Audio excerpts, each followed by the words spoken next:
Bring in Republican Congressman Jim Renacci. He's a member of the Ways and Means Committee, and I would like to get his reaction. Representative, thank you very much. I know you guys are pretty hectic down there these days. What do you make of this move by the Senate? I think it's fantastic. I think it's a brilliant move, but we know that there will be some pushback, particularly since that same CBO score says 13 million Americans lose health care insurance. Well, Charles, again, I was a big proponent of it over here on the House side. I was pushing for it, so I'm glad to see. I think the big issue was there was some concern whether the Senate was going to be able to deliver on it. Now it's good to hear the Senate is going to be able to deliver on it because, like you said, it gives us a little bit more room to deliver a little bit more of that middle-class, middle-income tax cut, which I think is so important. But the House is moving forward. There's a lot of energy here, a lot of positive feelings. We're going to get this thing done. We're going to make some changes, of course, in conference to bring these bills together, but I think there's a lot of positive feelings right now. It feels like all the different players and entities have drawn their own lines in the sand. President Trump, 20% corporate tax. The House, Brady's saying just, I think this morning or late yesterday, that you guys are going to push back on SALT, that you want some parts of SALT to be a part of this. I know that you would lose a lot of blue state Democrats if that's not the case, or potentially. Does this now give you room to at least find some compromise where everyone's drawing their red lines?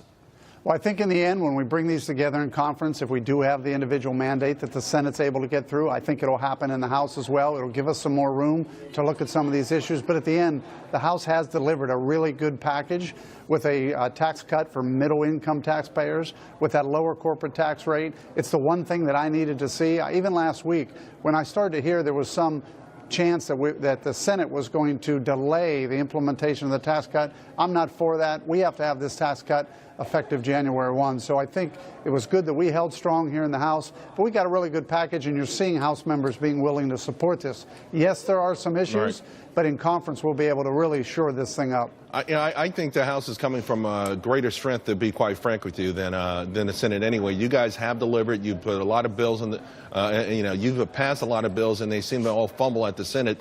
But having said that, the ultimate promise was a tax cut for everyone. Is that still attainable? Is that still something you want to see happen?